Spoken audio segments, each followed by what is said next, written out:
Hello my dear students, welcome back to our application. चलिए देखो students, start करेंगे university का जो न्यू सिलेबस आ चुका है आप लोग का सेमेस्टर 6 का 2025-26 और ऑनवर्ड। ठीक है, मतलब आगे अभी जब तक सिलेबस चेंज नहीं होता तब तक यही रहेगा। ठीक है, तो आपका जो सब्जेक्ट है, जो सेमेस्टर 6 में जो स्टूडेंट्स स्टैटिस्टिक्स लेते हैं, जिसका स्टैटिस्टिक्स का जो सब्जेक्ट का नाम है statistical analytical method, paper number 7। और यहां पर आपका मेजर या माइनर ये एनईपी, ठीक है, उसके हिसाब से जो सिलेबस है 2025-26 से एप्लीकेबल है। और ध्यान रखना, जितना मैं बता रहा हूं वो सब सिलेबस यूनिवर्सिटी की वेबसाइट के हिसाब से बता रहा हूं। जितना बता रहा हूं उतना अच्छे से करना। और आपको अच्छे से मैं कोर्स में सिखाता ही हूँ, जिस जो स्टूडेंट्स मेरे पास पहले से पढ़ते हैं उनको तो पता ही है। तो बात करते हैं, यहाँ पर सबसे पहला जो सिलेबस है नॉन पैरामेट्रिक टेस्ट। देखो ये नॉन पैरामेट्रिक टेस्ट जो है वो आप लोगों ने सेमेस्टर 5 में पैरामेट्रिक टेस्ट कर लिया। ठीक है, वो T test, F test, Z test ये सब किया ना तुम लोगों ने। अब वैसे ही एक और चैप्टर लास्ट बच जाता है, नॉन पैरामेट्रिक टेस्ट। ठीक है, तो ये हमें पढ़ना है और इसका वेटेज देखो स्टूडेंट्स, 40% वेटेज है, मतलब 20 मार्क्स अगर अप्रोक्स देखा जाए तो। 20 मार्क्स का वेटेज है 50 मार्क्स के पेपर में। अब देखो यहां पर पूछने क्या वाला है, तो comparison of parametric test and non parametric test, ये आपकी थियरी हो सकती है। ठीक है, मैं पैरामेट्रिक नॉन पैरामेट्रिक टेस्ट का डिफरेंस पूछ सकते हैं। Test of single sample and pair sample. ठीक है, तो ये टॉपिक, फिर मोस्ट इंपोर्टेंट टॉपिक ध्यान रखना, फिर आपकी बुक्स जब आती है तो बुक्स के अंदर एक दो और मेथड होती है। ठीक है, और फिर आप मैसेज करते हो कि सर ये मेथड आपने नहीं करवाई। लेकिन सही बात बताऊं, सिलेबस में जितनी मेथड होती है उतनी ही करनी होती है, बाकी मेथड आपकी बुक्स में भले छापते हैं लेकिन करना नहीं होता। देखो ध्यान से समझो, विल्कॉक्सन रैंक टेस्ट है। Okay, one sample and pair sample. फिर मैन विटनी है। ठीक है, विल्कॉक्सन है, मैन विटनी है, और मीडियन टेस्ट है। कितने टेस्ट हो गए? 3 टेस्ट हो गए। विल्कॉक्सन है, उसमें वन सैंपल भी हो सकते हैं, पेयर भी हो सकते हैं। ठीक है, मैन विटनी और मीडियन टेस्ट। कितने टेस्ट आ गए? 3 टेस्ट। और इतने टेस्ट आपको अच्छे से सीखना है।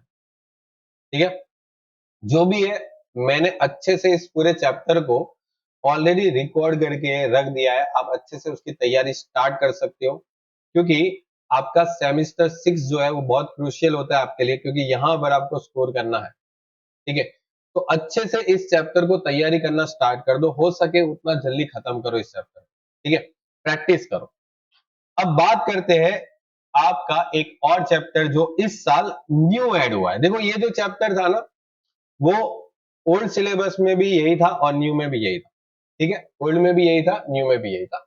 यहां से तुम्हारा न्यू सिलेबस ऐड हुआ है, और न्यू सिलेबस में ऐड हुआ है डेमोग्राफिक मेथड। ये चैप्टर पहले सेमेस्टर 3 में हुआ करता था, सेमेस्टर 3 में, अब सेमेस्टर 6 में आ गया। तो कोई बात नहीं, अपने को तो कोई फर्क नहीं पड़ता। देखो, meaning, uses, method of collecting demographic statistic, फिर डेमोग्राफिक स्टेटिस्टिक का defect, mortality and fertility rate. Okay, इसके क्वेश्चन आएंगे, सम्स आएंगे इसके। और ये 20% वेटेज है। 20% मतलब आप सोचो तो 10 मार्क्स का वेटेज आ गया। ठीक है, 10 मार्क्स का वेटेज आ गया।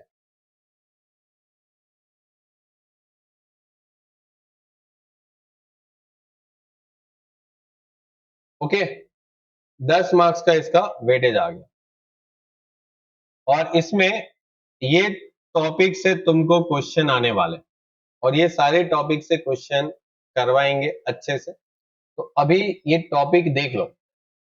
ठीक है, मॉर्टालिटी रेट और फर्टिलिटी रेट ये आपको करने हैं सारे। डेथ रेट, ठीक है, स्टैंडर्ड डेथ रेट, ये सब हम लोग करने वाले क्वेश्चन, तो अच्छे से देख लो। चलिए आगे बढ़ते हैं। उसके बाद एक और टॉपिक है फर्टिलिटी एंड रिप्रोडक्शन, इसके ऊपर भी क्वेश्चन आएंगे। और ये टॉपिक जो है ना स्टूडेंट्स, उसका भी वेटेज मेरे ख्याल से देना चाहिए था। इधर वेटेज है ना, मेरे ख्याल से गलत लिख दिया है। ये वेटेज 40% होना चाहिए, ठीक है। 20% इसका होगा और 20% ये चैप्टर का होगा। एक सेकंड,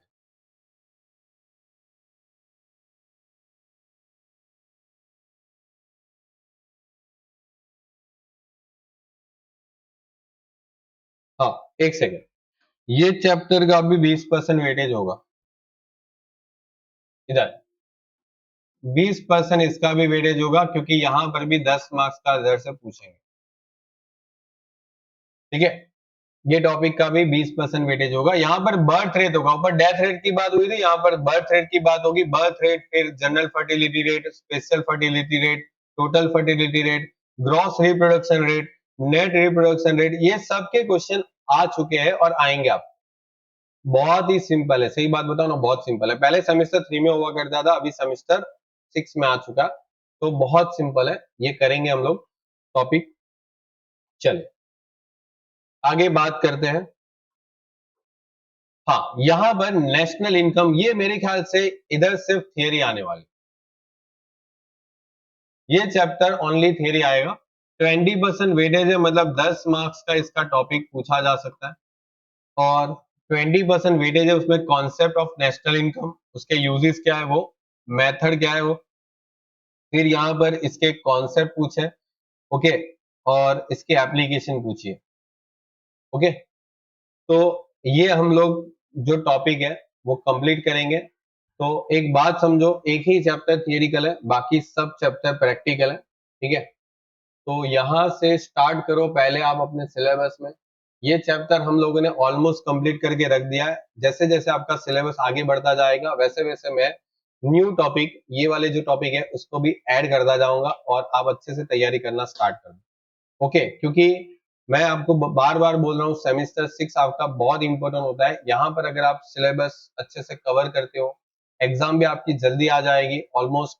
और जितना सेमेस्टर 5 में आपको टाइम मिला था यूनिवर्सिटी के एग्जाम और आपकी सेमेस्टर की गैप जो हुई थी एग्जाम की, उतना टाइम इस सेमेस्टर में नहीं मिलता है। आपको पता है कि ये सेमेस्टर 5 जैसे खत्म हुआ, अब सेमेस्टर 6 के एग्जाम बहुत जल्दी आ जाती है। तो अच्छे से तैयारी स्टार्ट करो, और हो सके उतना अच्छे से पढ़ाई करो, और अपने मार्क्स को अच्छे से अच्छे कवर करो। मिलते हैं स्टूडेंट्स नेक्स्ट लेक्चर में, तब तक के लिए गुड बाय और टेक केयर।